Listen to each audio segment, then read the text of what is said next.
Hey, Tube Addicts, and welcome back to Forgotten Fridays.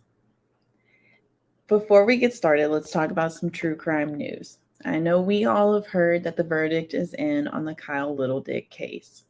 And the only thing I'm going to say is, I feel like if you go 2 episodes back, I went on this huge rant about how that was going to turn out, and it turned out how I expected. Chris? Same for you? Exactly. It's sad. It's like you kind of hope that things will actually turn out the way that, I don't know if anyone else, have you ever had that happen when you're watching a movie, Shane, where you're like watching it and you're like, oh man, I know how this is going to turn out, but Yep. I hope it doesn't. That's how this was. It's so sad. Yeah, I feel like there's no point to even go ranting about it again. If you want to hear what I have to say about it, just go 2 episodes back. But this was to be expected, sadly. And the fact that so many people feel that way, I think says a lot. And there's that. Mm-hmm. Well, today I have a case that will likely sound familiar to those in the Austin area and surrounding areas. For everyone else, this is a case you still need to hear. So let's just get into it. Monday, April 19, 2021, Austin police officers apprehended Stephen Nicholas Broderick after a 20-hour manhunt. He was on the run after shooting and killing 3 people the day before. This is the case of Amanda Broderick, Alyssa Broderick, and Willie Simmons III. And I guess I'm just going to call this the Broderick case. Austin Police Department received a 911 call around 11:42 a.m. Sunday, April 18, 2021, for a shoot-stab situation, which is the highest level priority call. This was at the 9600 block of Great Hills Train and Rain Creek Parkway. When officers arrived, they found 3 victims that had appeared to have been shot and lying near 2 vehicles possibly involved in a crash. Officials with the Austin Travis County EMS said paramedics had obtained deceased on scene pronouncements for 3 adults at the complex. Shortly after, police locked down the area and encouraged residents to stay indoors as they searched the area of the shooting for the suspect. Now, Chris, you may remember this recently when there was a man on the loose and we all had that shelter in place thing going on. Which honestly has started happening a lot lately. I don't know what's going on with Austin. It used to be so safe. Now it feels like something every day. Because people started moving here. It was cool back when no one wanted to live here. I mean, fairly, I feel like that's going to happen anytime a place grows and gets bigger. Mm. So I guess I get it. But yeah, I definitely feel like, what the hell are the police doing? Aren't they supposed to contain this? I'm not gonna lie though, Travis County Police before this, Williamson, okay, they were on their shit. We can go back in our episode history and see they were on their shit. Travis, on the other hand, they've been chilling. They've been chilling for so long. They don't really. I mean, like. I feel like Austin is such a mellow, hippie place that everyone in Austin is chill, you know? Actually, um, what's funny is if you told that to Shia LaBeouf, like the whole police thing in I Travis know. County, they did not have his shit. Yeah, that's true. Shia LaBeouf deserves his own episode with all the shenanigans He he's does. pulled in Austin. We may He have to do does. that actually.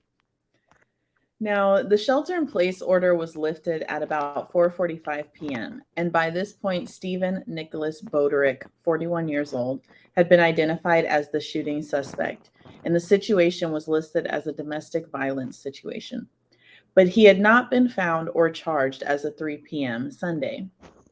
Stephen Broderick was a former property crime detective with the Travis County Sheriff's Office. So, to be clear on that, the suspect is a previous detective for Travis County. Mm. Wow. By this time, it had become clear that Amanda Broderick was Stephen's ex-wife, and Alyssa Broderick was his stepdaughter. William Simmons was Alyssa's boyfriend. They were meeting for an arranged visitation of Amanda and Stephen's 10-year-old son. Now, before we get into this, I'm going to assume, because this just recently happened, so not everything is completely out there. Usually in trials when we find out more stuff. But I'm going to assume the reason why the boyfriend was there was because, one of those, I'm here to help protect the situation, or we Mm-hmm. feel scared. Can you go with us? Elgin ISD Superintendent Dr. Jody Duran said in a statement, Alyssa, the daughter, was an excellent student and an athlete. An Elgin ISD student in the early college high school program from 2009 to October of 2020 before withdrawing, and she also played girls basketball. William was an Elgin High School senior and known as an exceptional young man, leader among his peers, strong both academically and athletically. He represented the very best of Elgin ISD. He was the captain of the football team and was recruited to play football for the University of North Texas. And the one thing I noticed when this all happened was how loved and admired these two young children, well, these two young adults were from their peers in their community. And I guess in a way still children because they're teenagers, but they were so Mm-hmm. loved. So many people were speaking out, heartbroken and devastated. And that was so clear and evident in all of the news broadcasts about it. So, according to an Oxygen Crime news article, investigators discovered that Amanda had been meeting her estranged husband, Stephen Broderick, for a scheduled visit with their son. When the collision occurred and Stephen allegedly opened fire on them, killing the three victims before fleeing the scene. According to the police, the couple's son, who was present during the shooting but physically unharmed, was later located away from the scene where he was turned over to APD officers. So basically, they meet up with him. This is what they do. This is agreed upon so that the son, the 10-year-old, can still see him.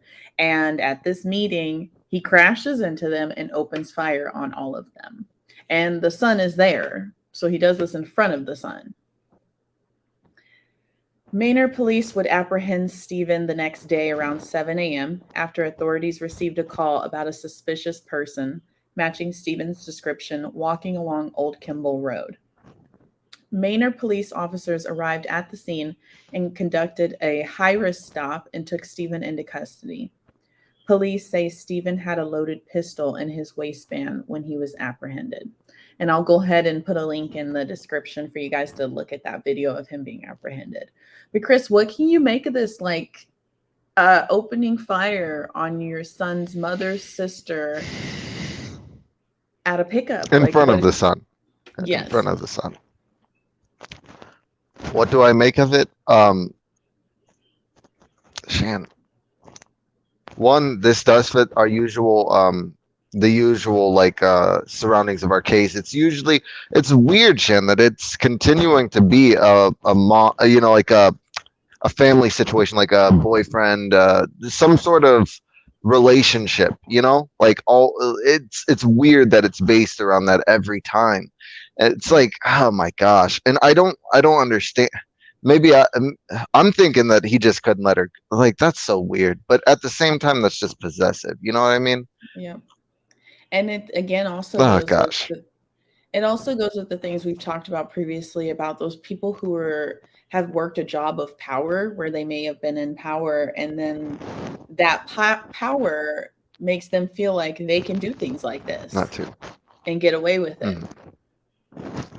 And honestly, it's almost weird to me because it's like, what did you think?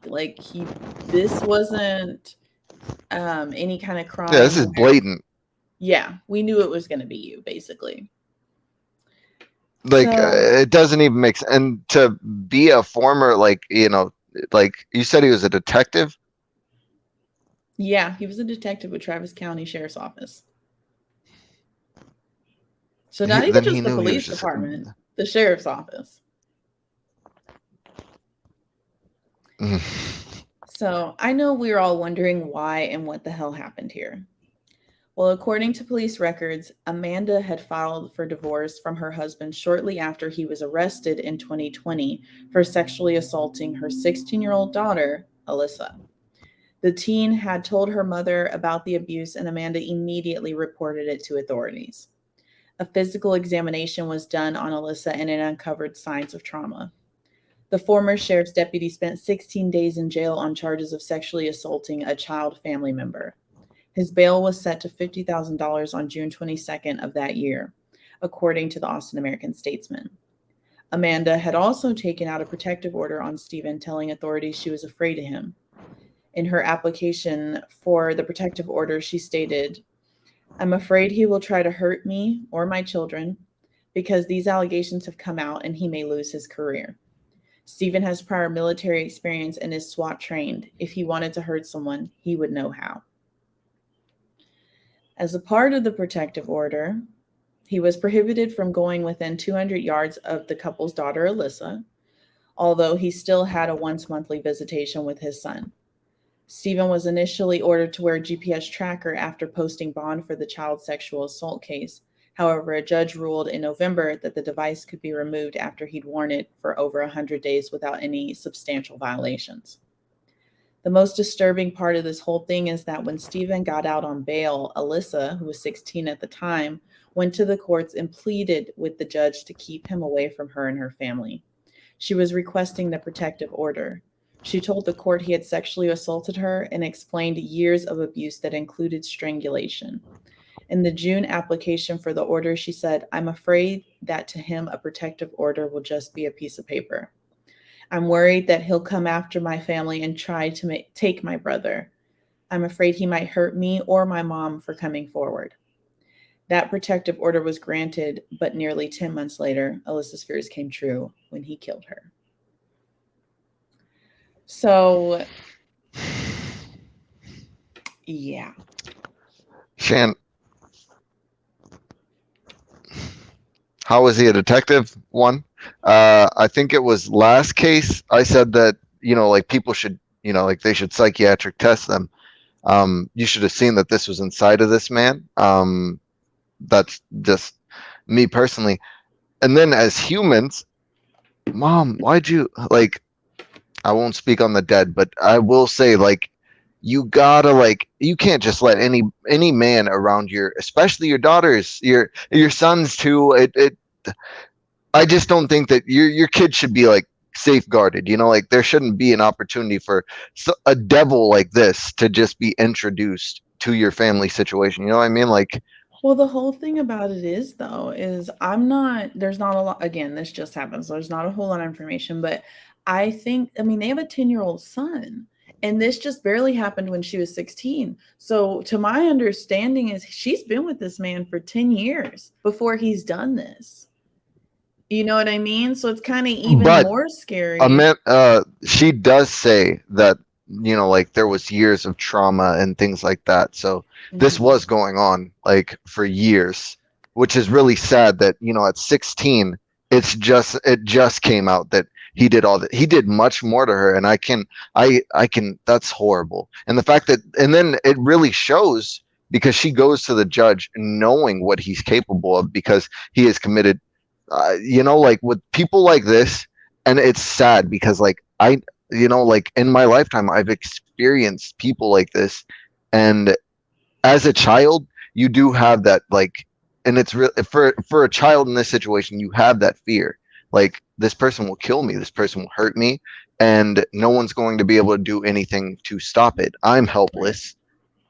And And that's her any fears were victim, proven. really. That's really any Hmm. victim because even women who suffer at the hands of domestic violence, they're told by their husbands that they will kill them if they try to get Yeah. help. They will hurt them. They will take their kids from them. Usually in domestic violence situations, the man controls the money. And so the woman has to literally wait years to save up enough money to be able to take care of her children and things like that. So it is really sad to know that this family likely had been suffering at his hands for years prior to this even happening. And it's sad that the daughter, it's beautiful that she had the strength to stand up, but it's sad Hmm. that she knew what was going to happen to them. That's what's sad about it. And what's even worse is that the protection for women and children at the hands of for anyone at the hands of Yeah. domestic violence is just not good. We're not doing enough. Like the fact that it was 10 months later that she gets killed after begging for this protective order, like at what point do we realize or do more than just throw out a piece of paper? That's sad. That's literally sad that they think of this. For 10 months, they worried. Yeah. And even worse than that, what's sad is that there's another family of this sweet young gentleman who ended up being involved in this getting killed too. Why? Because that family raised a good young man that wanted to protect his daughter. Like, I can already imagine how it came about. You need someone to go with you. I will be there. I will protect you. I will go, and loses his life. Yeah. And what makes me the most mad is that this fucking asshole took away, like, the mother, he took her away, but these two kids sounded incredible. Like, they sounded like incredible, active, and involved students that would have been great contributions to society, and he took their lives. 100%. Which is just it's really tragic, and it's really sad because I swear there's another case where it's basically like somebody is telling you, hey, if you don't do this, then this will happen. And it happened. It came to fruition. She knew, she got the feeling, and it really, and it's a real stigma in our society. We've seen it in Scooby Doo, things like that. Like these instances where these kids are solving mysteries and shit like that, and no one's listening. Like no one's listening to what they're saying. Children are not listened to. It's like, oh, Right. y'all are kids. Y'all don't understand what you're talking about. When it comes to things that they are going through, they know exactly what they're talking about. Like it doesn't make sense in our society when I hear these things, and it's like, but yet you listen to a 17-year-old child who murdered people. Interesting. It's so crazy. No, I'm right there with you. I feel like too many times kids are ignored, and we forget the fact that they're little humans. And when they're acting out and all these things are happening, you may want to do more than just push them to the side. You may want to listen to what they're saying and understand. And honestly, kudos to Alyssa for being Hmm. brave enough to come forward. And kudos to her mom, too, for as soon as she heard about the sexual assault, she went directly to the police. And we have heard too many times about moms saying that the daughter's lying or not listening or ignoring it. And that's a fucked up thing in itself. So kudos to her for standing up to it. But damn this piece of shit asshole for taking their lives. And for what? Like, we don't even know. I mean, I hope in court we will find out the reason, but He's not mentally stable though. Like this is someone who never should have been introduced into. Like I'm telling you, I can read these things in people. Like, oh, you're a little off. Like you're not all there. You're not working with full set. and you're right. If he's working for the Travis County Sheriff's Department, they don't notice that something is off. What kind of like do they do mental tests? My thing is, do you do mental tests? Are you checking his mentality? It's one thing. I get it. You got to check his book smarts and book smarts, things like that. You have to check his firing. You have to check his endurance and things like that, physicality.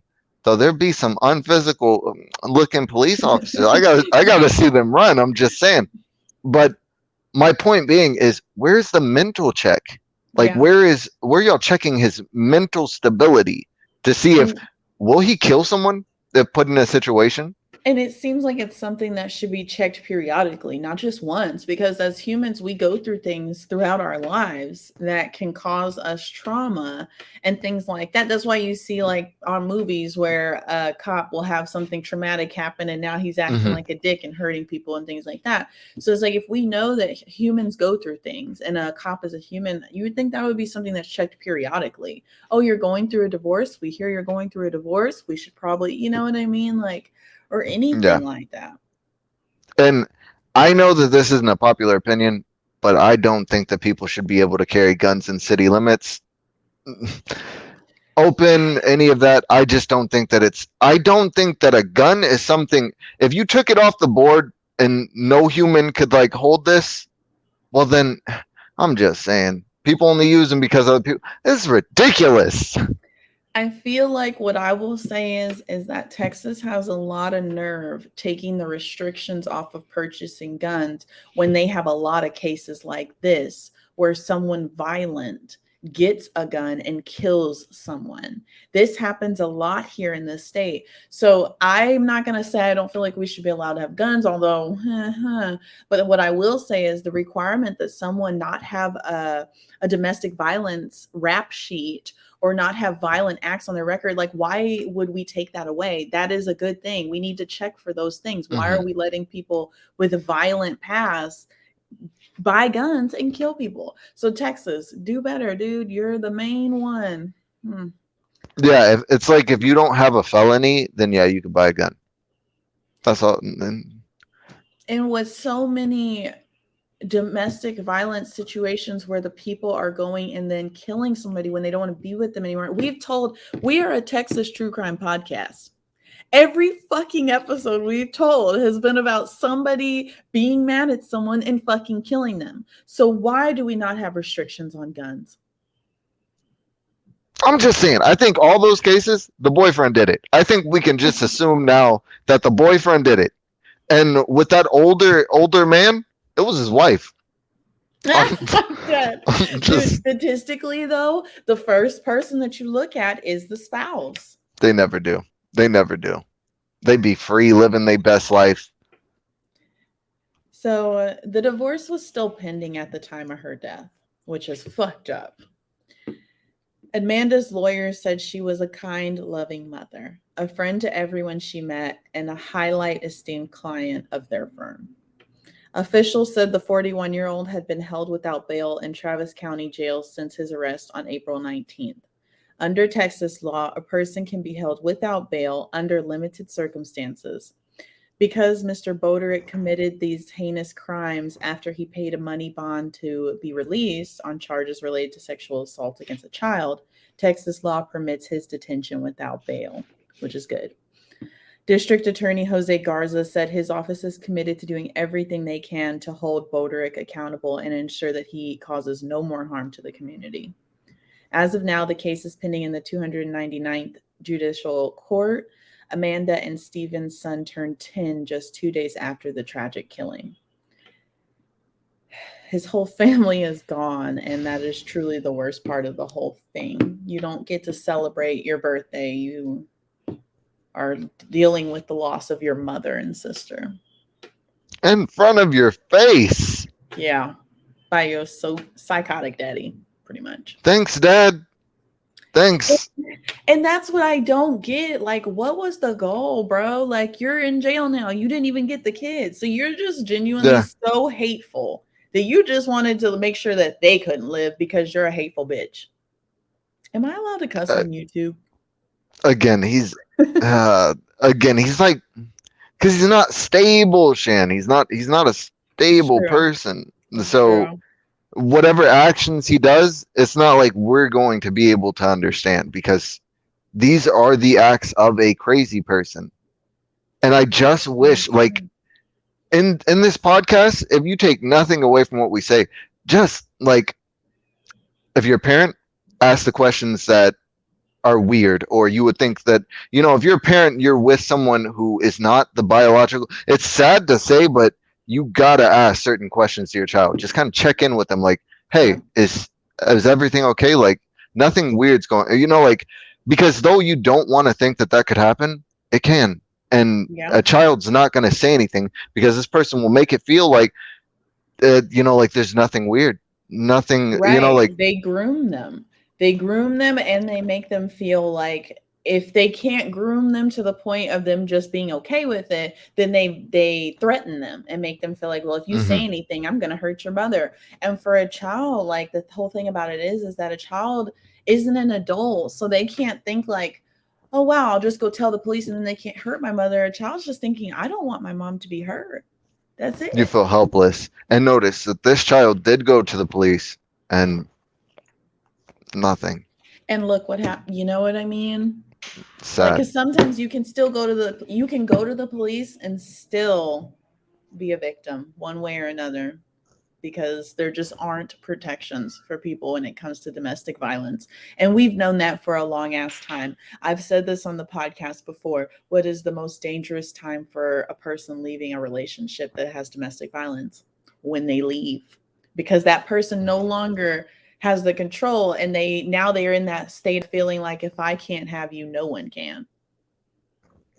Again, this is where you as a sane human being have to reason. Is this like you got to read people. People are ugly, despicable creatures. Some of them, like this guy, but it's because they're not there mentally, and we're in a place in our society where like people aren't pushing for you to be okay mentally. Like, hey, Right. how people don't even ask how you're doing. Like most times, people don't ask how you're doing, and Right. you'll show up on jobs and situations, and they'll literally let you go without asking, why are you acting like that? It's a whole thing. Yep. So, And it's still a stigma, even though the times are changing, and thankfully, and mhm, people are becoming more aware of mental illness and things like that. It's still a stigma. It's still something that you don't feel comfortable talking about. But just know, like, if you do feel, even if you're the abuser, and you're mhm. having these thoughts of hurting someone, you feel whatever you feel, don't throw your own life away. Ask for the help. Go sit in the psych ward. And I know that I'm just speaking on deaf ear, because no person that kills people gives a fuck what I'm saying right now. But I just wish No, that we could stop these things before they happen, because you're right, Stephen. Maybe something was wrong up here, and maybe if he had gotten the help a long ass time ago, all of these people, including the 10-year-old, would not now be living this turnout. You know what I mean? Because you got to think, now you got a 10-year-old that is wow, I cannot speak. That is traumatized by this, and will now have to live his own life going forward. yep, and 100%. If he doesn't hate you, like you just, what I mean, like. But I will say that idea you had about just conjugally checking up on someone, like mental state and law enforcement. But I feel like that should just be in all jobs. Like Right. every now and again, there should be like a counselor. They have them at school, so there should be like a counselor who checks in on people. Like, how are Yeah. you doing today, Stephen? You wouldn't just randomly come into work one day and shoot us up, right? Yeah. See, Literally though. And you've I been looking a little down. and also, people, like anyone listening to this, mental health days are looked at as lazy and things. Fuck all that. If you just feel like you just need a fucking break, dude, you're allowed to need a fucking break. We're fucking humans. I really hope I can cuss on YouTube. But like, Don't know really it. though, I'm sure, right? Yeah, it's like once every other time. It's not like we're dropping an F bomb every sentence. I have dropped a few, but that's okay, whatever. But no, seriously, on a serious note, like, we're allowed to need to take some time to feel better. Too many times I feel like people go and go and go until they snap, because they're too scared to admit that they need a break. You know what I mean? And not that that has anything to do with this situation, because it really doesn't, but just in general, people, we need to start focusing on our mental health and getting better. Hmm. Maybe then people wouldn't Yes, be so horrible in relationships, because you're fucking right, Chris. It's always somebody in these relationships. Like, Jesus, it doesn't feel like relationships are doing too well, you know?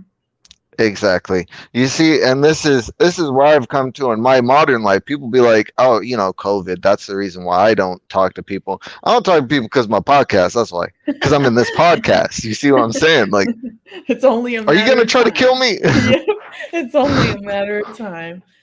Yes, well, I definitely wanted to, like I said, we don't have a whole lot of information because it hasn't went to trial Hmm. yet. I will keep us updated, as you know, especially when the trial starts.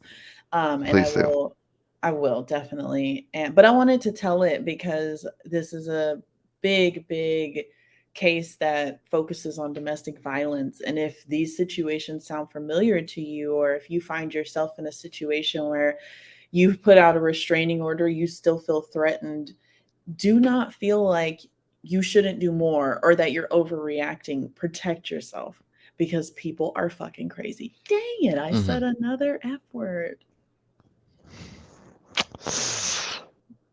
You know what? And another thing, the meetup location.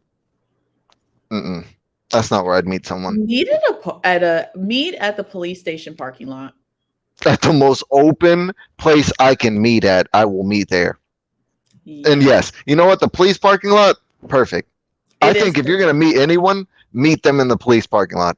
When I was living back in Wisco, and that when you first like started buying things off Facebook and stuff, they would tell people to meet the person there at the police station parking lot to like do it safely. And I feel like that is a good meetup place for switching kids too.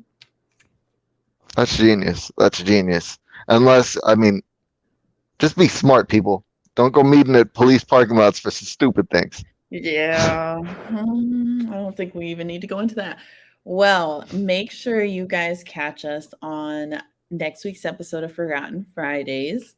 Make sure you catch us on our Instagram page, Two Addicts Podcast, and now on our YouTube page, Two Addicts Podcast. Make sure you like, subscribe, follow, all that good business so that you can get all of the alerts when we drop a new episode. Me and Chris are going to make sure we keep dropping some video content for you visual people. And anything you want to lay down, Chris? Drop down, throw on the table? Well, guys, if you did not notice, we are both in Packers gear. Oh, go Pack Go. They should be playing right now, Mhm. actually. Yes. They should be. And let's hope. I saw Rogers. He looked weird, man. Rogers always just making me feel like you don't got this. Don't even get me. I can't with Rogers right now. I feel like we're not going to talk about this here, but Chris, we are Yeah. going to talk about this at a later time because there are some things I've been wanting to say about Rogers' ass. Well, we love you guys. We'll talk to you next week. Bye. Bye, guys.